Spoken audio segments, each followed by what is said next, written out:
Observar essas imagens, elas abrangem uma parte da termodinâmica que envolve as trocas de calor e ocasionam com isso as transformações, algumas vezes mudanças de estado físico, algumas vezes reações químicas. A gente vai nessa aula avaliar justamente de que maneira podemos calcular ou determinar a quantidade de calor envolvida nesse processo. A gente então vai trabalhar hoje uma aula sobre Termoquímica 2. É preciso, para abranger melhor esse tema, que nós primeiro lembremos o seguinte: calor sempre se propaga da onde está em maior quantidade para onde está em menor quantidade. E o que a gente vai determinar é, ao longo de um processo químico, se essa reação liberou o calor ou absorveu e qual foi a quantidade de calor liberada ou absorvida. Vamos então observar a ação desse calor. Calor, trabalho, temperatura, Q igual a mc delta θ. Perceba, quando se fala em calor e energia, você necessariamente, ao fornecer calor a um processo químico, você aumenta a cinética das moléculas. E se você aumenta a cinética, você agita essas moléculas, logo mexe na temperatura e promove o que a gente chama de trabalho. Um trabalho que vai ser medido em função da quantidade de calor que você forneceu ou não. Daí aquela fórmula ali embaixo. A quantidade de calor é medida fisicamente pela massa vezes o calor específico da substância, vezes a variação de temperatura sofrida pela mesma, que vai medir o grau de agitação das suas moléculas. Essa é a base do processo de cálculo de calor. Como princípios fundamentais, temos que a energia, calor, flui de um corpo de maior temperatura para outro de menor temperatura, exceto nas mudanças de fase. Sistemas em contato térmico, nos quais se envolvem trocas de calor, tendem a atingir o equilíbrio térmico. Observe então que, como princípios de termodinâmica, esse calor sempre se propagará de onde tem mais para onde tem menos. E que, se posto em contato corpos com quantidades de calor diferentes, há uma tendência natural e entrar em equilíbrio, possuir então no final uma quantidade de calor igual para os dois ambientes, para os dois sistemas no caso, né? Vamos então ao auge do processo. Como determinar essa quantidade de calor a nível químico, a nível da reação química? Temos hoje 3 métodos para essa determinação, que é o que a gente passa a trabalhar agora, os cálculos da quantidade de calor nas reações químicas. Lembre que a entalpia da reação, ou ΔH, é sempre calculado em função da entalpia final menos a entalpia inicial. Ou seja, é sempre a energia de produto menos reagente. Relembrando a você sempre isso. Então, o ΔH é o que você chama de entalpia ou calor de reação. E é o nosso grande objetivo desse processo, determinar o seu cálculo. Dessa forma, como eu tinha dito ainda agora, você tem 3 métodos para fazer isso. Vamos ao primeiro dos 3 métodos, utilizando a energia de ligação, que é representada por E maiúsculo e um Lzinho, que representa justamente energia de ligação. Nesse método, o ΔH vai ser sempre igual ao somatório de todas as energias de ligação envolvidas no processo.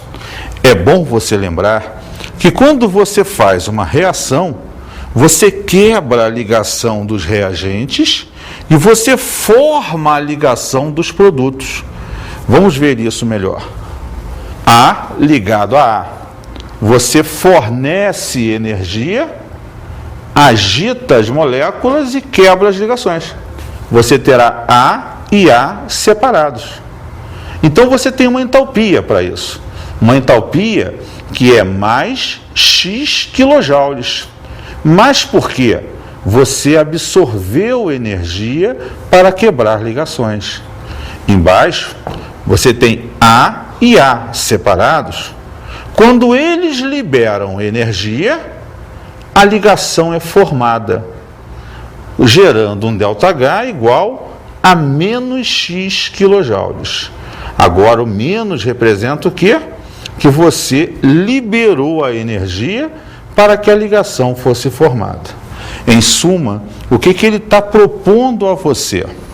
Que toda vez que se quebra ligações envolvendo os reagentes, que é o lado que você trabalha, você precisa absorver energia.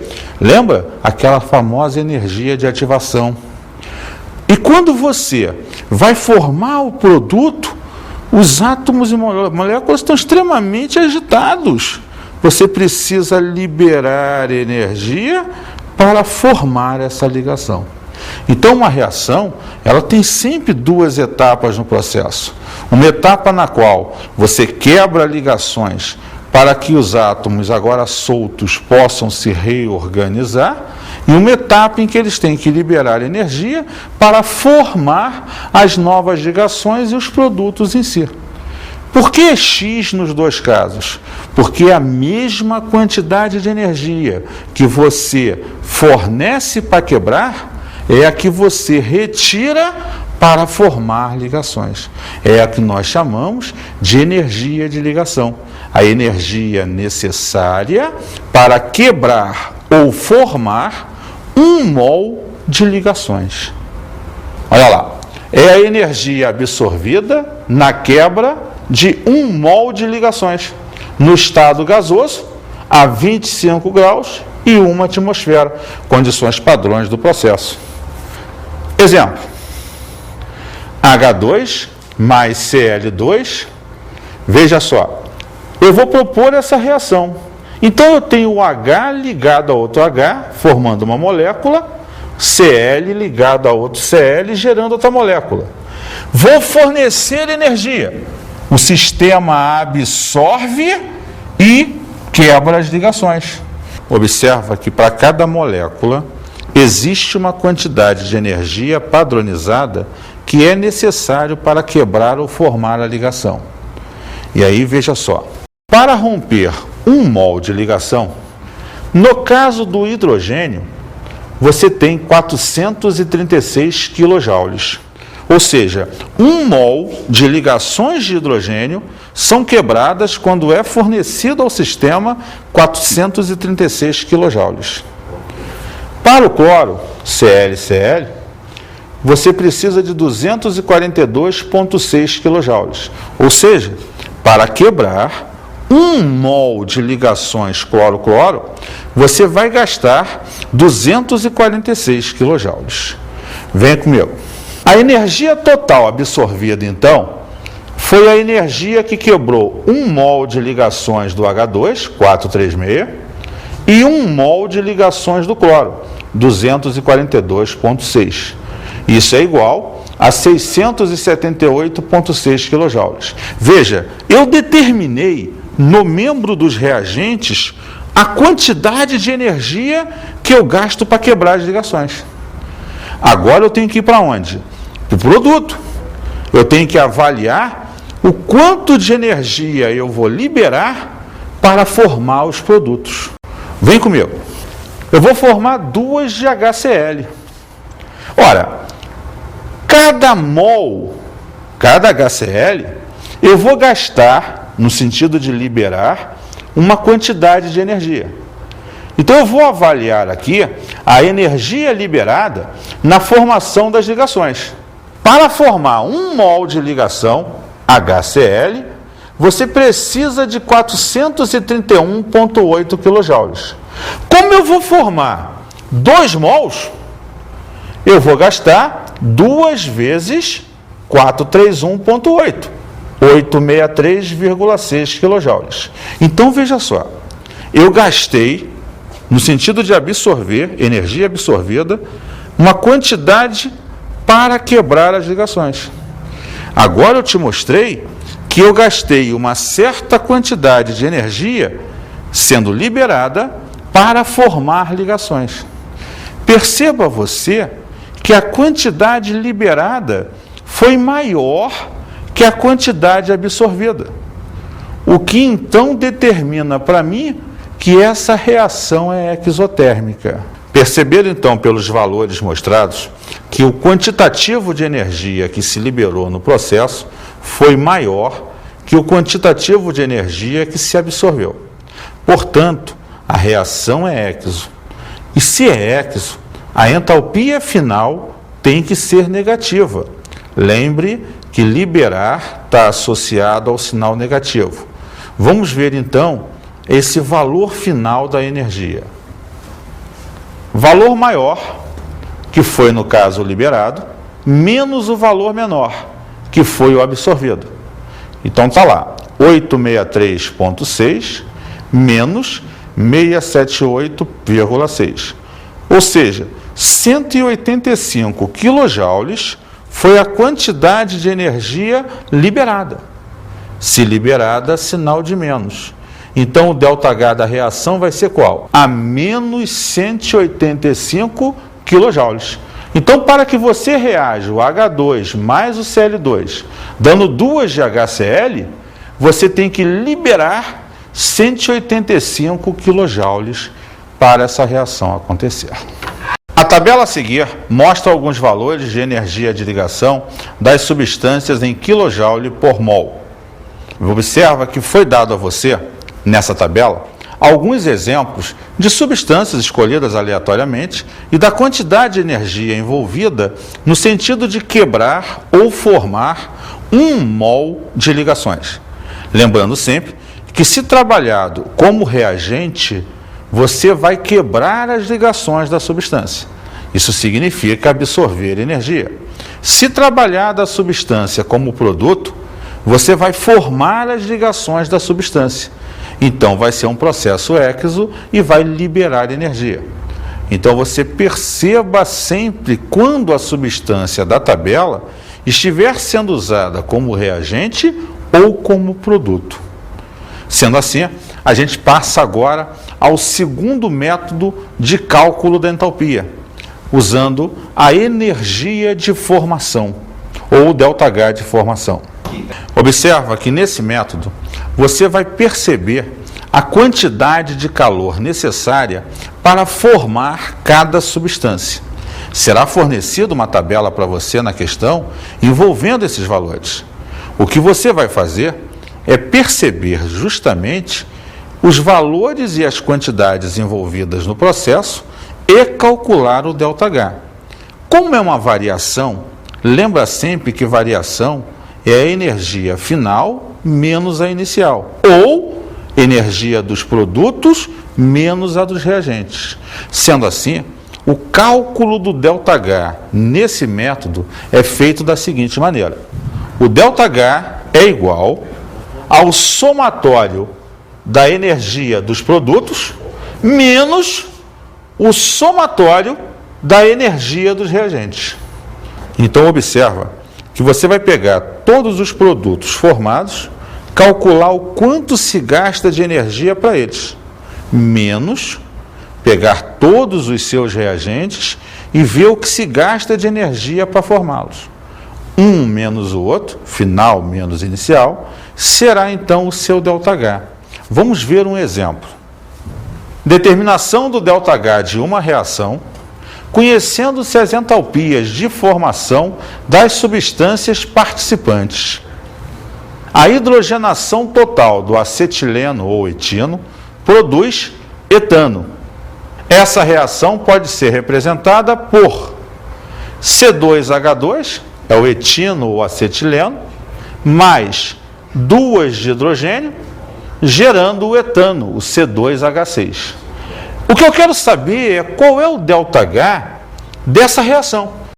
Para isto, então, eu devo determinar qual o ΔH do processo.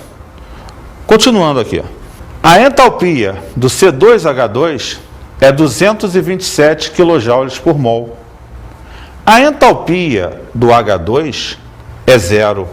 Lembre-se que a entalpia de formação de uma substância simples no seu estado mais estável é sempre igual a zero, pois a natureza não gasta energia na sua produção. Esse é um processo espontâneo. E a entalpia de formação do etano, do C2H6, é menos 84,5 kJ por mol. Dadas as entalpias de formação das substâncias envolvidas no processo, você pode então determinar a entalpia da reação. Vem comigo. 1 mol de etino, C2H2, vai gastar mais 227. 2 mols de hidrogênio, 2 vezes zero. E formou 1 mol de etano, menos 84,5. Entalpia dos reagentes, entalpia dos produtos. Como se calcula o ΔH da reação? Entalpia do produto menos a do reagente. Então, olha só, ΔH é igual a entalpia do produto menos a do reagente. O ΔH, então, vai ser a entalpia do etano, que é o produto, menos a entalpia do etino mais a do hidrogênio. Colocando os números, menos 84,5 menos 227 mais zero. O ΔH, então, menos 84,5 menos mais 227, daria, então, menos 311,5 kJ. Então, nesse método, perceba que basta você olhar cada substância da reação, pega o ΔH de todas elas, soma o produto menos soma dos reagentes. E com isso você determinou a entalpia da reação química que você quiser. Observa que passado o primeiro método, passado o segundo método, em todos eles tu não tem que decorar esses números. Existem tabelas que vêm na questão que te dá a entalpia de formação, que te dá a energia de ligação. Você só tem que saber trabalhar com esses valores. Ok? Como a energia de formação está associada à quantidade de energia necessária para formar um mol de substância, esse valor pode ser uma quantidade absorvida ou liberada. Então você pode ter algumas substâncias que apresentem esse valor com sinal negativo. E pode ter substâncias que apresentem esse valor com sinal positivo. O importante é saber trabalhar esses valores a nível de variação de entalpia, sempre o final menos o inicial. Vamos agora, então, ao terceiro método para o cálculo da entalpia, utilizando a lei de Hess. Nós sabemos que Hess coloca que as fases intermediárias não interferem no processo de cálculo da entalpia direta da reação, porque tanto faz ser uma etapa direta ou serem várias etapas, a entalpia da reação será a mesma. Mas esse método, então, vai trabalhar com você as várias reações que serão dadas no exercício, as suas entalpias trabalhadas, para que a gente possa determinar uma entalpia de uma reação direta qualquer que o exercício peça. Sendo assim, como se determina o ΔH pela lei de Hess? O ΔH é igual ao somatório da entalpia de todas as etapas envolvidas no processo. Professor, não sei se entendi. Dá para explicar melhor esse tal de cálculo de entalpia? Com certeza, Gotinha. A lei de Hess, ela trabalha as reações das etapas para que você determine a reação direta do processo. Para ficar mais claro ainda na tua cabeça, vamos olhar o exemplo a seguir. O elemento químico tungstênio, de símbolo W, é muito utilizado em filamentos de lâmpadas incandescentes comuns. Veja só, é bom lembrar Essas lâmpadas que você tem na sua residência, normalmente de atarrachá, aquelas lâmpadas incandescentes, luz normalmente amarela, ela é o quê? É uma resistência por onde a energia elétrica passa, a dificuldade em passar aquece o filamento, incandesce e acende, iluminando o ambiente. Aquele filamentozinho é feito de um material chamado tungstênio, um elemento químico. É também interessante a outra aplicação do tungstênio, as canetas esferográficas, seja de qualquer marca, pega a pontinha dela, aquela bolinha na ponta da caneta é feita de tungstênio. É uma outra aplicabilidade desse elemento, que é um metal bem duro, bem resistente, e que a tinta corre por essa bolinha, ficando no papel para você escrever. Continuando. Quando ligado a elementos como carbono ou boro, forma substâncias quimicamente inertes e duras. O carbeto de tungstênio, WC, é muito utilizado em ponteiras de ferramentas como perfuratrizes, esmeris, lixas para metais, etc. Essa substância pode ser obtida pela reação. Repara, numa questão de concurso, essa é a parte quente da jogada. Se você quer calcular a entalpia, a reação é fundamental no processo. Presta atenção, carbono, grafite mais tungstênio produziu o carbeto de tungstênio. A partir das reações a seguir, calcule a entalpia de formação para o WC. Veja só, ele quer a entalpia dessa reação que ele deu. Ele vai te dar, então, etapas para que você possa trabalhar e, através das etapas, chegar ao cálculo desse ΔH. Vamos ver as etapas do processo dados. Tungstênio mais oxigênio forma o óxido de tungstênio. A entalpia dessa reação, dessa etapa, é menos 840 kJ por mol. O grafite mais o oxigênio forma o CO2. A entalpia dessa reação é menos 394 kJ por mol. E o carbeto mais o oxigênio gera o óxido de tungstênio e o CO2. E para essa reação, a entalpia é menos 1.196 kJ por mol. Então, temos como opções para esse exercício, letra A, menos 19 kJ por mol. Letra B, menos 38 kJ por mol. Letra C, menos 2.430 kJ por mol. Letra D, mais 38 kJ por mol. Letra E, mais 2.430 kJ por mol. Sendo assim, temos que perceber os pontos necessários de se observar ao longo dos dados fornecidos. A primeira reação, para sabermos aonde queremos cada substância do processo. E trabalhar as reações nos dados de forma a chegar ao que você quer. Vamos lá, resolução. Devemos trabalhar com as 3 equações cujos ΔHs foram fornecidos a fim de obter o ΔH da reação desejada, que é aquela primeira. Observe nesse quadro as reações que foram fornecidas nos dados do problema e a reação inicial a qual se quer o ΔH. Veja só, eu preciso do carbono no primeiro membro da equação. Eu acho carbono na reação 2, e já do lado que eu quero. Então eu vou repetir essa reação. Eu preciso do tungstênio antes da seta.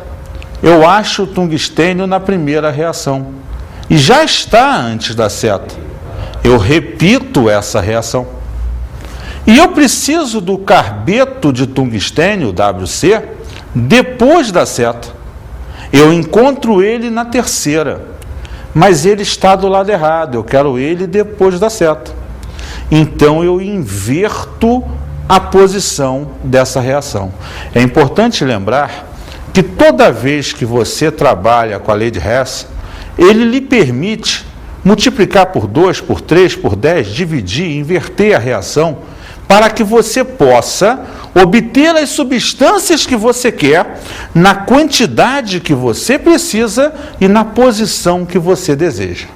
Sendo assim, vamos lá. Para determinarmos o ΔH da reação desejada, devemos, primeiro, ou letra A, manter a primeira para termos o tungstênio no lado dos reagentes, o que nós falamos. B, manter a segunda para termos o carbono no lado dos reagentes. E C, inverter a terceira para termos o WC no lado dos produtos. Na primeira reação, o tungstênio está no primeiro membro. Na segunda reação, o carbono grafite está no primeiro membro. E na terceira reação, o carbeto de tungstênio, WC, está no segundo membro. Temos as substâncias nas suas devidas proporções e no membro que nós precisamos. WO3 corta com WO3. O CO2 corta com o CO2. E os oxigênios do primeiro membro com o oxigênio do segundo membro na mesma proporção. Resta, então, C mais tungstênio mais WC, que é o carbeto de tungstênio. Em relação à energia envolvida no processo, que é o importante, vamos observar o que aconteceu com o ΔH nesse mesmo quadro. ΔH da primeira reação, menos 840, você repetiu. ΔH da segunda, menos 394, você repetiu. E o ΔH da terceira, como você inverteu, troca o sinal, mais 1196. Como dito no início, a entalpia da reação por esse método é a soma das três etapas. Sendo assim, o ΔH das etapas somados vai ser menos 840 mais menos 394 mais 1196, o que dá menos 38 kJ, que, buscando nas opções, será a letra B de bola. Num primeiro momento parece até muito complicado, mas reveja com calma a resolução e treine um pouco mais, é muito importante. A nível de concursos em geral, os três métodos são muito cobrados como cálculo de entalpia. Vamos observar agora uma parte final desse processo, que é chamado de entropia, ou ΔS. A entropia é o grau de desordem das moléculas. Quanto maior a desordem molecular, quanto maior a agitação das moléculas, maior será a entropia desse processo. É evidente que o estado físico mais livre que nós temos é o gasoso, e o mais conexo é o sólido. Então a entropia aumenta do sólido para o gasoso. Observa lá. A entropia está aumentando quanto maior é o afastamento e a desordem molecular. Como no estado sólido as moléculas são muito ligadas umas às outras, a entropia é pequena. E daí por diante, quanto mais ligações se quebra, maior a desordem molecular, maior será a entropia de uma substância. Vamos observar isso de outra maneira. A variação de entropia, ΔS, é dada por ΔS é igual ao final menos inicial. Entropia final menos a entropia inicial. Logo, o ΔS, a entropia, sendo maior que zero, determina que a tua entropia está aumentando. Ou seja, o nível de desordem molecular é maior. Se o ΔS é menor que zero, significa que naquela reação a entropia diminui, porque houve uma diminuição da desordem molecular. Veja esse exemplo que interessante. Carbonato de cálcio, CaCO3, produzindo o CaO, o óxido de cálcio, mais o CO2 gasoso. Repara que você partiu de uma quantidade de CaCO3. Você produziu substâncias cuja desordem molecular é muito maior. Então a entropia final é maior que a inicial. Final menos inicial vai dar um número positivo. então essa reação é espontânea. Vamos falar agora da energia livre de Gibbs, uma relação matemática que determina que ΔG é igual ao ΔH menos a temperatura vezes a entropia, o ΔS. A energia livre de Gibbs, na verdade, representa para a gente a energia útil, a energia livre no processo, capaz de realizar um trabalho positivo, capaz de tornar a reação facilitada em acontecer. Essa é a real participação ou a real importância dessa energia de Gibbs, onde o ΔG representa a energia livre de Gibbs, ou a variação dessa energia. O ΔH vai trabalhar a variação da entalpia, que foi o nosso objetivo hoje calcular desde o início da aula. O T representa a temperatura na escala absoluta em kelvins.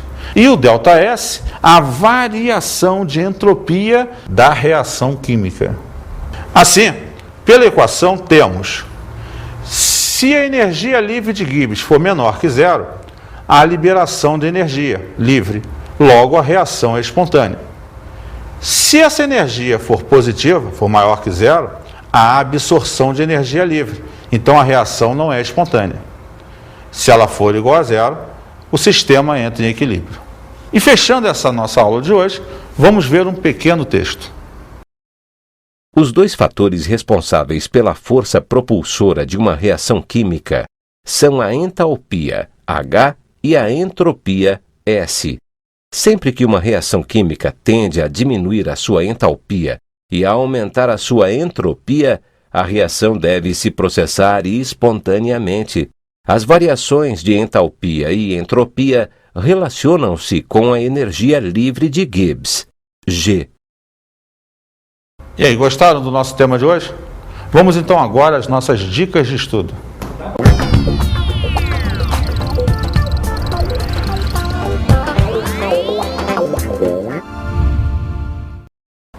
É muito importante você treinar bastante exercícios que envolvam os 3 métodos do cálculo da entalpia. Essa é a parte mais bem cobrada a nível de todos os concursos vestibulares ou não nesse país. É a parte em que você trabalha justamente a ideia das reações e gerar a quantidade de energia envolvida nesse processo. Isso é fundamental no jogo.